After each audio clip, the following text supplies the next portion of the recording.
Hi guys, welcome back to another episode of Pop Review. I'm Sean. I'm Alex. And today we're talking about the first 3 episodes of The Mandelorian. Yes, and this show is great. This is a spoiler review session. Yes. We actually wanted to talk about the first episode when it came out, but I took a little too long putting that one together. But it worked out because I think it's better that we're talking a little bit into the series. Yes. We have a little bit more detail, and we actually have some stuff that we can really talk about. So it worked out. So episodes 1 through 3 is what we're going to be talking about today. So if you haven't seen episode 1 or 2 or 3, please pause this, go watch them on Disney Plus, then come back and we can fully talk about everything we've seen in the first 3 episodes, which feels like a lot, but not really. Like the first 3 episodes probably take place in literally a day or 2. Yeah, exactly. But it feels like we've gotten a lot of information, but the episodes aren't very long, but just the pacing of the episodes are just so fulfilling that it feels like we're getting a lot, but not really. I like that though, because sometimes when you're watching a new show, or just any show at all, and especially if you're in a different world than the universe and the dimension that we live in now, there's so much to understand, and there's names to remember, and there's planets to memorize, and there's just a lot of plot-heavy expositional things that you have to, like Game of Thrones, perfect example. Yeah. It's really difficult to watch the first season if you don't know what's going on. Yeah. You're just like, who are you people? What's happening? So I think that's why The Mandalorian really is nice in that way. There's really only 2 or 3 characters that you really need to know at this point. The plot so far is very simple, even though they haven't really necessarily revealed they haven't pulled the curtain away from what exactly is going on and what the mystery is surrounding Baby Yoda. So yeah, I agree with you. I really like the pacing, and that the fact that there's not a lot of, crazy fandom information that I need to delve into. I can jump in, even as someone who's not a Star Wars fan. I am a Star Wars fan, but if you weren't, it would be really easy for you to jump into this film or this series and totally know what's going on and enjoy it. Yeah, I mean it actually is a good way to get people into Star Wars. If they've never seen any of the movies, and trust me, there's still people out there that are like that. This is an easy way to kind of give them a taste of what the Star Wars universe is like without having to know anything else. Yeah. And that's why and this is also a good show to show people, like, if you want to be a filmmaker or you want to be a storyteller or a director, it's a good way, it's a good study case to look at how Dave Filoni and Jon Favreau are handling this series, especially in the first 3 episodes, where the main character has very little dialogue. We don't see his face at all, but you can tell the expressions that the character is giving off, even though we don't see his face. So that is a good that's a sign of very good storytelling. That's a sign of very good directing. You can tell Disney's putting a lot of time and money into this show because it looks and feels just like how it's supposed to. It feels like we are 5 years after Return of the Jedi. It feels like that time period with all the wipes and the music and the set design. Everything feels like that time period. Mm-hmm. So it's a very, very, it feels like a Western in Star Wars, and I think that's how they've kind of taken maybe a look at Marvel, in the sense that you can tell certain kinds of stories, but then if you put a subgenre in it, it makes it feel a little bit fresher. So this is a space opera story told as a Western. Well, A New Hope was actually supposed to be a Western. Yeah. That was the rubric that George Lucas used in telling this story. It was supposed to be kind of like this Western. There's the bad guys, then there's the good guys. And I mean, I also had a screenwriting professor one time who told me that every story is a Western, if you look at it that way. You could, but I like it this way, where it's just a guy like a bounty hunter doing his job, collecting the bounties in the first episode, going back, getting the money, all right, what's my next job? Keeping it very, very simple. I love that the Mandalorian character has very little dialogue. Everybody's talking around him or to him to drive the story forward, and he is saying only words that he needs to say. Because there's a lot of different series where you would have the main character explaining who he is or she, what their backstories are, what their motivations are. At this point, we really don't know a lot about the Mandalorian. himself. We just know that hey, he's a bounty hunter. He's very driven, and he's doing his job. And now we get to see a little bit of his humanity when he first sees Baby Yoda, and IG-11 wants to terminate it, and he stops that because he's very curious about this creature, not fully understanding maybe why he's curious. Maybe because he's never seen a creature like that. Maybe it's because he was told that this creature's 50 years old and it looks like a baby. We really don't know why he saves Baby Yoda. Because he's so cute. That's why. Maybe just because he's cute. Who knows?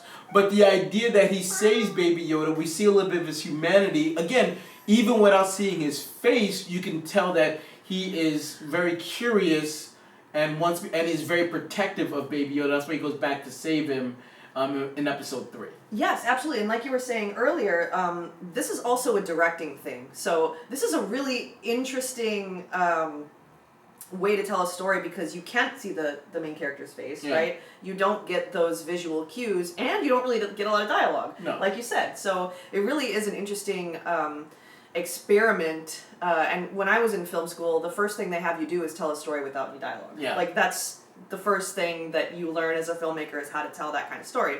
So this kind of does remind me of that a little bit, and it means that you have a really tight handle on the craft. But the directing really does a really good job.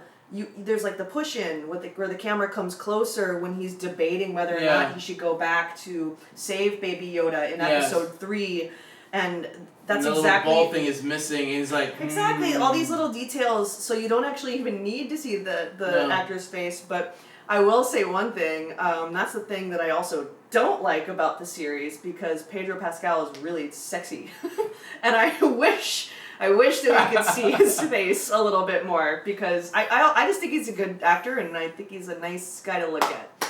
So that's fair, but I do like him, shrouded in mystery. Like he seems more interesting because I don't know a lot about him. Of course, the mystery is a very, very important element where we don't even know about the main character. We don't really know anything. Yeah, and I like that. Of course, I do too. That's really hard to do because you might lose someone really easily where it's like, okay, but what am I watching? But they, just the way the story's told and the production design and everything's just so good. Yeah, because I think Star Wars has learned in the past is like when the first 3 episodes came out, Darth Vader is wrapped around that kind of mystery. We really don't learn. We learn a little bit more about him in the first 3 films, but he's still kind of wrapped in a lot of mystery. Exactly. Yeah, we don't understand exactly how he portrayed like Obi-Wan and all that stuff. But then when you do the prequels and you see how he got to that point, a lot of that mystery is gone, and because of the way they handle it, it takes a little bit of shine off Darth Vader, and a lot of the mystery is gone,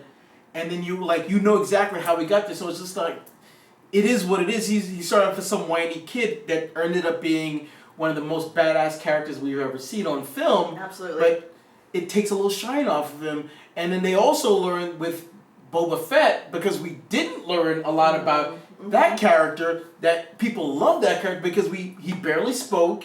He's barely in the movies. We barely know anything about him, but he made such an impact that they were going to make a movie about him, but then it fell through. But he was popular enough to generate the idea of them almost making an entire movie about one character that maybe might have had 10 lines in the first 3 movies. It wasn't even in the first movie. Right. So the fact that they have learned going forward with those 2 characters kind of how to set this series up.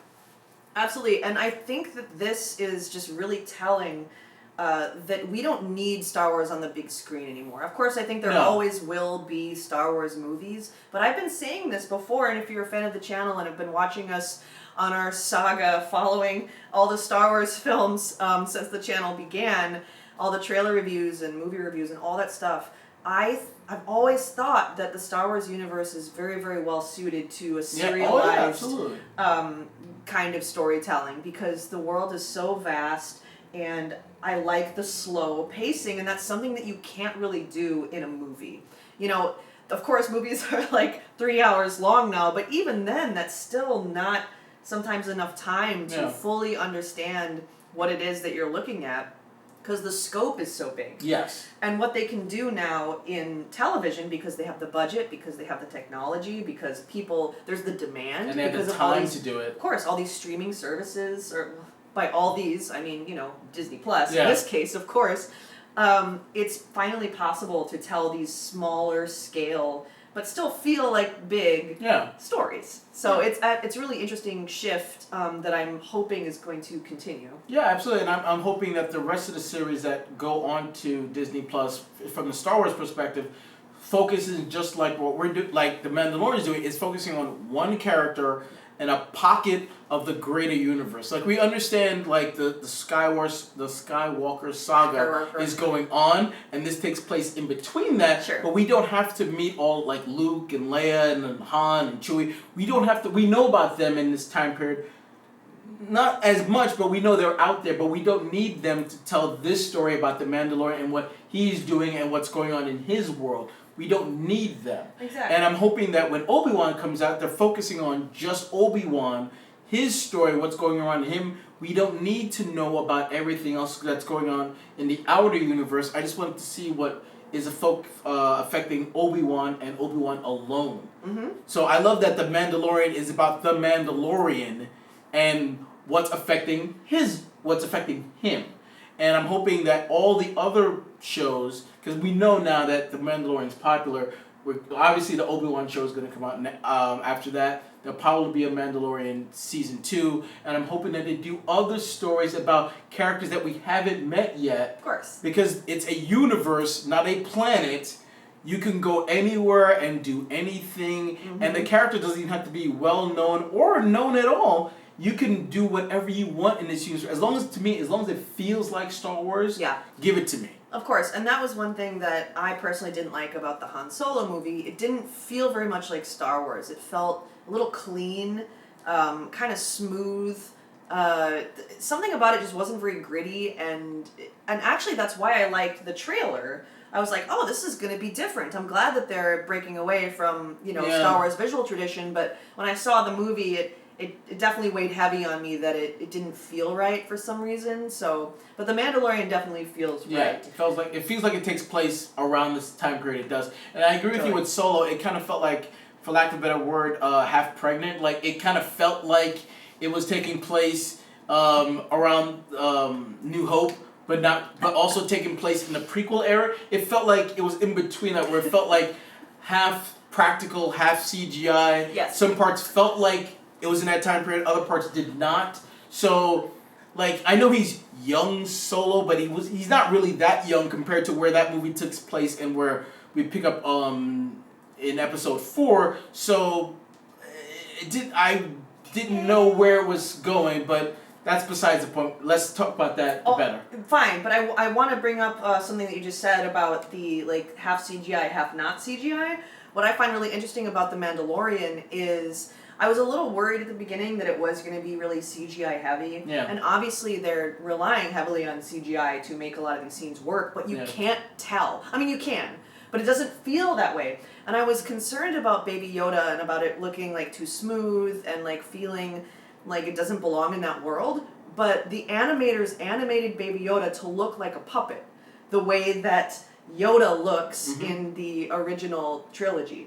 So I'm just really, really impressed by that. It's a big relief for me because that's part of the aesthetic of original Star Wars, is this kind of analog look that's very tangible. And I think they really nailed that with the computer animation. Yeah, he only really looks CGI when he's not doing anything. Like, his first reveal, he looks computer animated, but when he's moving around and his arm and stuff it doesn't look that way. Like a puppet. They didn't even, it just looks like it belongs so much in that world that I really applaud. When he's not moving around, he looks much better. When he's standing still, it doesn't look bad, but it just looks better when he's doing something. Yeah. But let me ask you a question. Like, when you first saw it, what was your first reaction when it was revealed that it's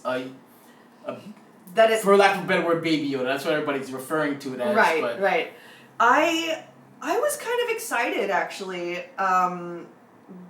but a little nervous, because there's that part of me that's like, that I didn't want them to do what they did to Darth Vader, Yeah. to Yoda's species, and what if it is Yoda's son or so. Like I'm a little nervous that they're gonna tie it in a little too tightly and it's gonna feel weird.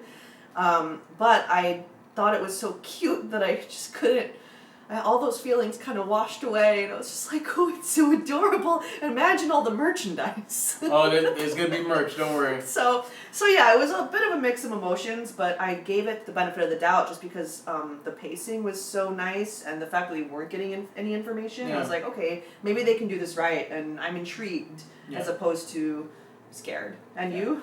I mean, it was kind of like, oh, it was like, oh wow, they like, wow, that was like, I did not see that coming, and they kept, and that secret did not get out. Yeah. And that's when, like, you bring up merch, like, there's a reason why the merch didn't come out right away, is because they were trying to keep that secret highly under wraps, and it worked. Nobody saw that coming.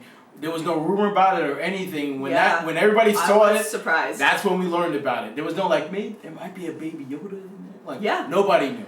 So for me, it was just like, wow, it shows you how much faith they have in this show to put that kind of character in a tight TV series. So for me, it was just like, wow, this series is important. And oh no, I'm like you, I hope we don't learn the name of the species or too much that affects me, how I look at Yoda. Like, it's one thing to have this character have Force abilities as well, that I'm fine with that, but as long as we don't learn too much about Baby Yoda that affects on Yoda himself, then I'm okay with it. But my concern is that I don't want this to affect how I view Yoda. I totally agree with you, and I was just focusing really hard because I had a thought that I really wanted to get out. That's somewhat related. I've said this before, where I'm like, I don't care if I ever see another Jedi. I'm like, cool, the Force, I get it. I understand that's kind of the core of Star Wars, but there's so much other stuff to be told, that I was kind of getting a little sick of it. But Baby Yoda, I feel like, has brought back that mystery and that first discovery of what it's like to see the Force. Yeah. In that moment where he does and it's like I felt excited again, even though we've seen that so many times, and it's like so commonplace. It's like, I'll choke you, or here, lightsaber, come here. Like we've seen that so many times that we're so used to it, and The Mandalorian has done a really, really good job of kind of almost reintroducing the Force to someone who doesn't really know what it is or isn't around it very much. And I just thought that was a really smart move and just really well played. Yeah, and it shows you how big this universe is, because Baby Yoda is using the Force, and the Mandalorian has no idea how Baby Yoda did that. Yeah, exactly. Like, it feels fresh. Yeah, he has probably never seen the Force, never heard of it. We don't know if he knows what a Jedi is. We don't know anything, but it shows you how big this universe can be, that we're after Return of the Jedi, so all of the Jedis have come and gone, and he has no idea about the Force or how it works or what it's called, or if he probably doesn't know anything about it. It shows you how big the universe can be, because even Han Solo in the original A New Hope was saying, like, he's been on back and forth on this galaxy. He's not 100% bought into the idea of the Force himself. So it just shows you how you can live in a world, or they can tell a story, and it doesn't have to be about. You don't need to use the words Jedi and Force to make it feel like it's Star Wars. Like when in the first episode, when they had that laser battle between the Mandalorian and IG-11 and all the Marauders around them, that felt like Star Wars to me. And we didn't have to see a lightsaber, we didn't have to see a Jedi, we didn't have to see a so many blasters though. Yeah, it was a lot of blasters, but the choreography of that battle was great. Yeah. And again, that felt like Star Wars to me. Yeah. So like, it just goes to your point. We don't like. You can tell a story in the Star Wars universe without it being reliant on those key elements that were so known for Star Wars, but this show proves that you don't need that to make it feel like Star Wars. Absolutely. It's kind of like Harry Potter, for example, where it's like, not everyone's a Gryffindor, okay? Like, we're not all the chosen one. There's a whole bunch of other stuff going on. Maybe not the greatest example, because Fantastic Beasts was not good.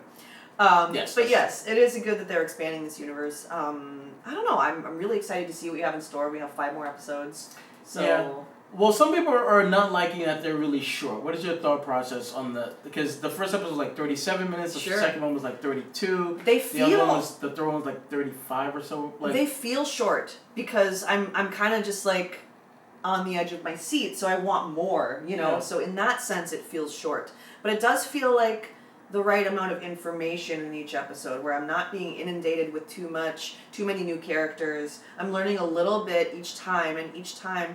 The Mandalorian, Mando is what they call him, I guess. Mando, I'll call him Pedro. Is like learning a little bit more about himself and about his morality, and that little inching along is humanity.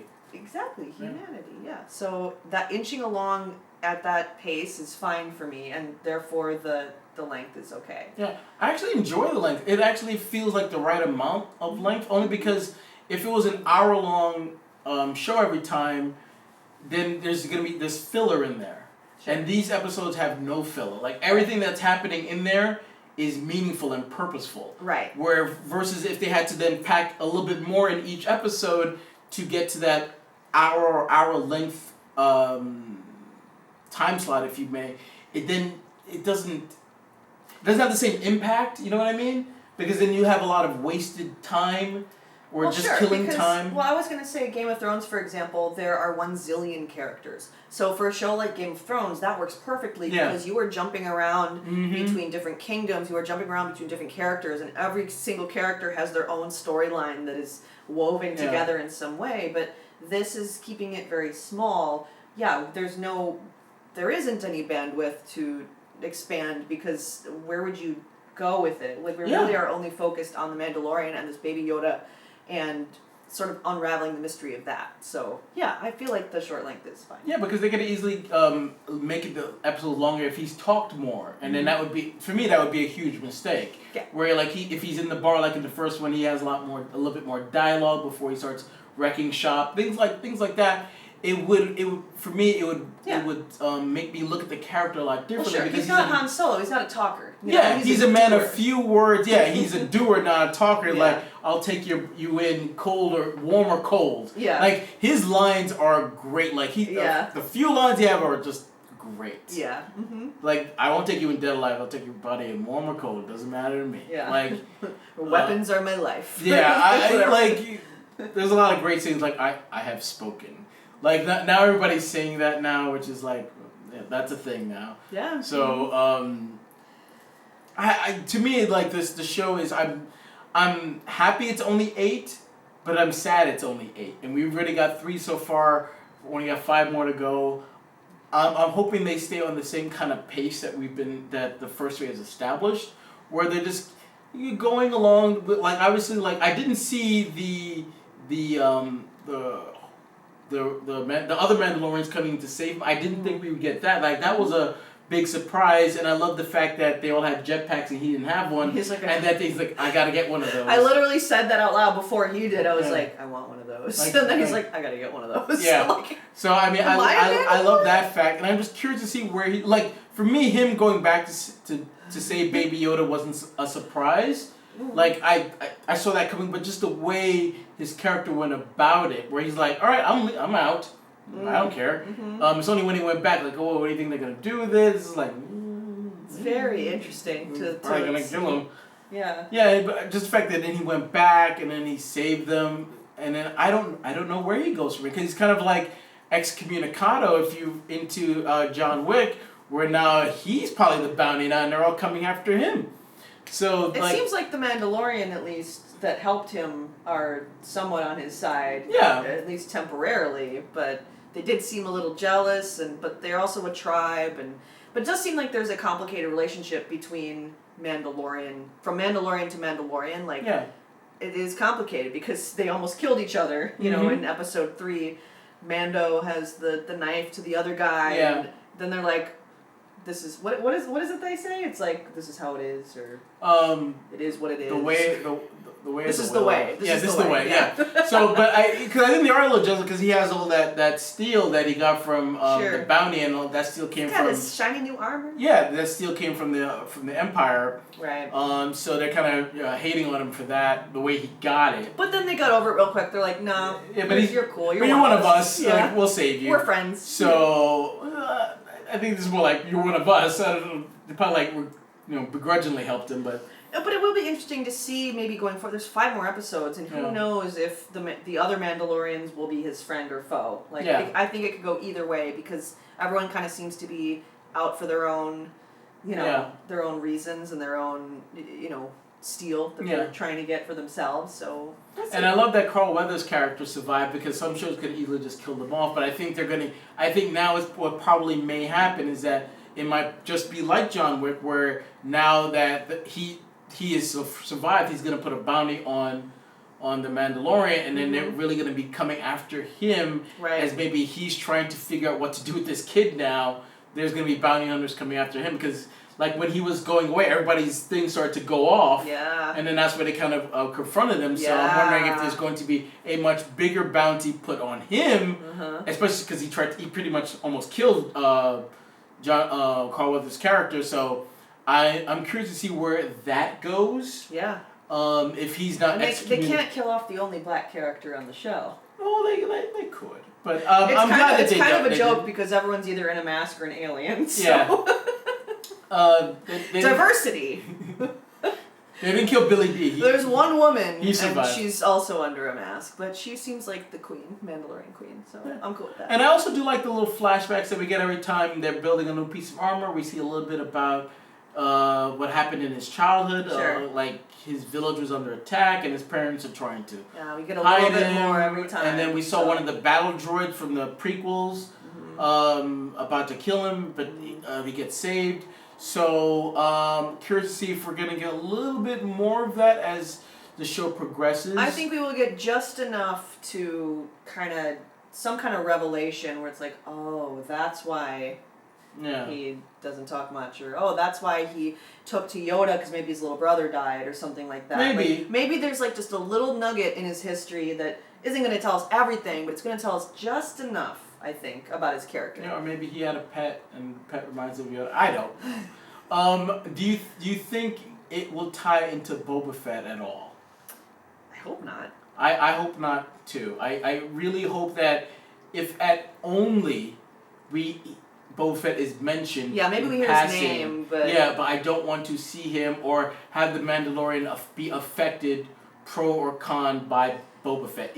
This character doesn't need it at this point. He doesn't need it at all. No, I mean maybe there's a way that it might work for him to have like one small scene or one small moment. Like maybe there's a way to make it work, and we're gonna feel like, oh, okay, that was fine. Yeah. But as of right now, I don't feel like I need to see him, and I hope that it doesn't tie in because it's so interesting as it is on its own. Yeah. The universe is so grand. Yeah. We don't need Boba Fett. We don't need any other characters. Need Chewbacca. We don't need anybody at this point. That baby Yoda's enough to tie in. Baby Yoda is enough. Yeah, to tie in all the. I could just stare at him Star for 30 Wars minutes, feels that we need. Anything else that happened in the first 3 episodes you want to comment on before we? That's it. I just feel like it's just really good filmmaking, like the camera movements are just spot on. The editing is perfect. The music is fantastic. The sound design. This is just a really, really well crafted show with intention, and that's how you always want to put a film or a television show or a short or something together. You always want everything you do to have complete intention, and that's exactly what this feels like. Yeah. So I just want to commend the team for the technical achievement and the artistic achievement of just putting it together, because aside from all the nerdy stuff we're talking about in terms of Star Wars and what we do want to see and Jedi and all that, Baby Yoda, all that stuff, this is just really well made. Yeah. It was nice to see in episode 2 that him killing the Jawas, because they're always annoying. Okay, me. Like, boom! Like, seeing them disintegrate with just like, yeah, because they're annoying. Yeah, and then they're just eating that egg, like... Yeah, I was like, wait, what? Like animals. I was like... Hey, egg yolk is...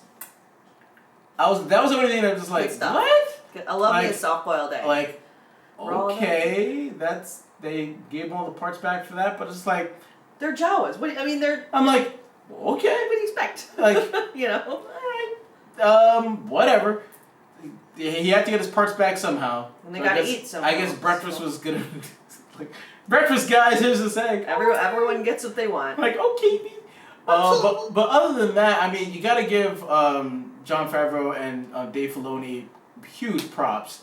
Like Jon Favreau pitched this, and Kathleen Kennedy, which a lot of you Star Wars fans are hating on, but again, she's running Lucasfilm, so you can't give Jon Favreau and Dave Filoni credit without giving her some credit too. So you can diss her for Last Jedi, but you got to give her credit for The Mandalorian. She's still head of Lucasfilm, so you got to give her some credit. So I think she's doing a bang-up job. Yeah, and then I'm not a fan of everything. But and then The Force Awakens is coming. The Rise of Skywalker is still coming out, so let's see how that goes too. But you got to give her credit for The Mandalorian because we all are loving that. She's got to get credit for that. So I'm excited to see the next 5. I know you guys are too. Like, the internet is going crazy over this. Disney's just like, oh, we're making a lot of money. So what do you guys think about the first 3 episodes? Are you digging the Western vibe? Are you lugging The Mandalorian? What do you think about Baby Yoda when you first saw it? What were your initial thoughts? What do you think about them handling how the character has the Force and The Mandalorian doesn't know about it? Sure. Yep. Just about, are we gonna learn? Do you want to learn more about The Mandalorian? Do you want to be some mystery about him? What are your thoughts? I'm curious to know if you guys think we're gonna see his face or not. Oh, I don't want to see his face. Because they're building it up. They're like, did anyone take your mask off? Yeah. Did you take your mask off? Like, I feel like it's going to happen, and it's going to be a really, really big moment. It's going to be a big problem for him in some way, because it's very important for the Mandalorian that they keep their mask on. Yeah. And they're building that up. So at some point in the series, his mask is either going to come off, or it's going to be threatened to come off at the very least. But I think we're going to see it come off. Well, I think threatened is okay. We get to see Pedro's beautiful and face. It's okay if other people see his face. We shouldn't see his face. Like, if his helmet comes up and we see their reaction to his face, that's one thing. I don't think the audience we don't need it. No, but it will be an important character moment. Oh, so, yeah.